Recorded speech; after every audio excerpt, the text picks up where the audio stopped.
Bonjour à tous, c'est Paul Dame pour vous présenter aujourd'hui une fois de plus un sapin en sucette.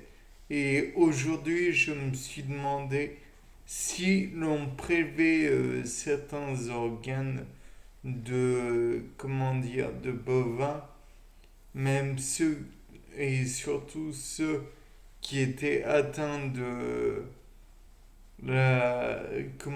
du prion de la vache folle. Est-ce qu'on pourrait les donner à d'autres bovins sans risquer pour autant de causer chez eux la dite maladie? Donc, je pense que oui, mais il faudrait, comment dire, engendrer des choses simples, à la fois simples et compliquées en même temps. Tout est simple et compliqué en biologie. Donc, dans le premier temps, je prendrai le cerveau d'un animal malade et ensuite, puisque celui-ci est malade, il faudrait voir où est-ce qu'il est malade, puisqu'on aurait une masse totalement informe, sûrement avec des trous, enfin bref, l'encéphalopathie bovine spongiforme, c'est pas pour rien qu'elle est dite spongiforme.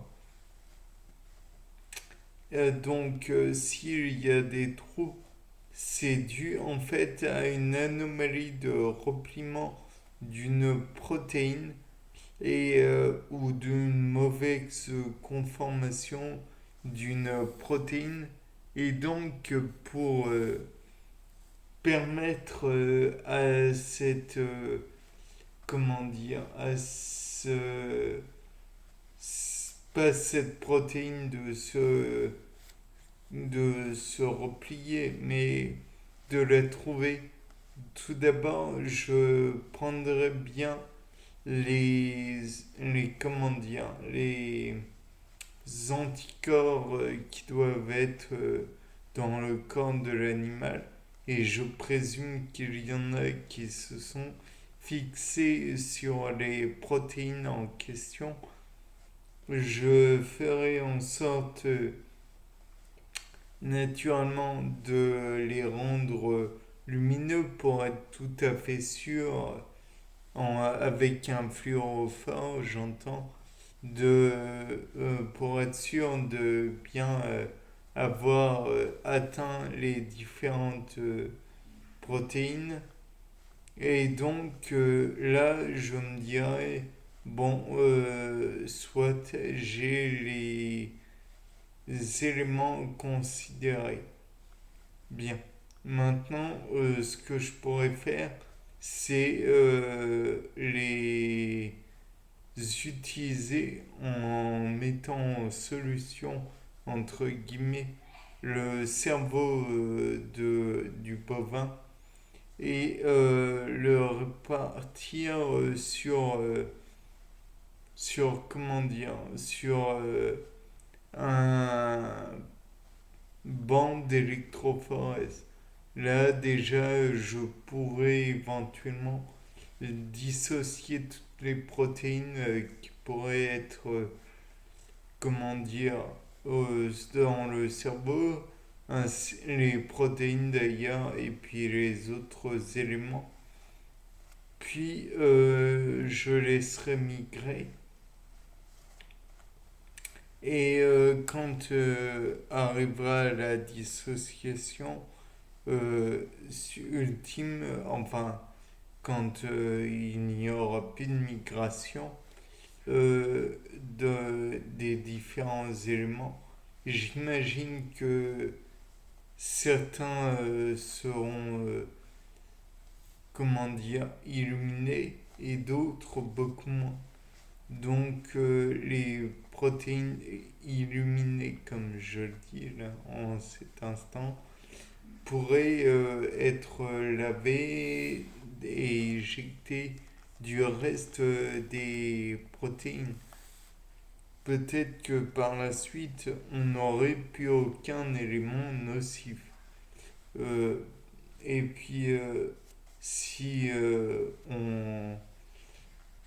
on cherche encore les protéines, les prions, on pourrait essayer de remettre des anticorps afin d'être sûr qu'il n'y a plus de prions, puisque l'anticorps en lui-même va se fixer uniquement sur les éléments qu'il connaît.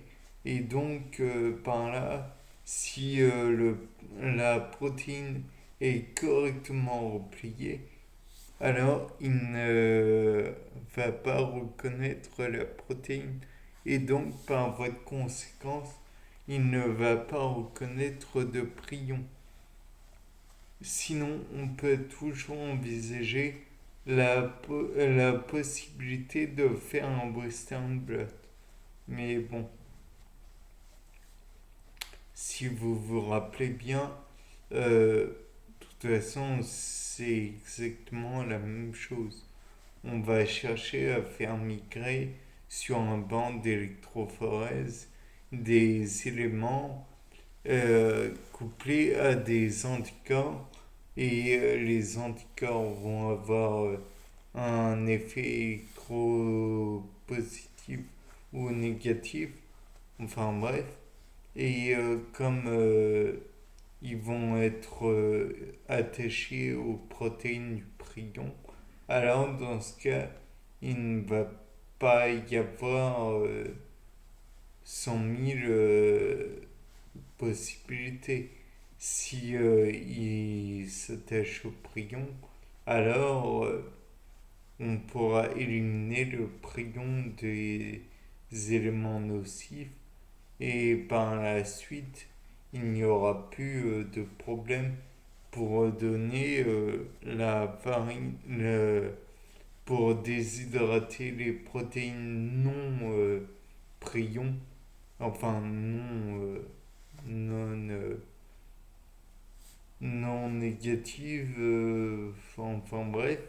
Et dans ce cas, je présume qu'on pourra les donner aux animaux sans risquer de transmettre des maladies comme la vache pâle. Bien. Et j'imagine aussi qu'on pourrait les donner à d'autres animaux sans problème, tels que des gallinacés ou d'autres parsins ou je ne sais quoi. Bien, c'était Paul Dame pour vous présenter un nouveau sapin en sucette.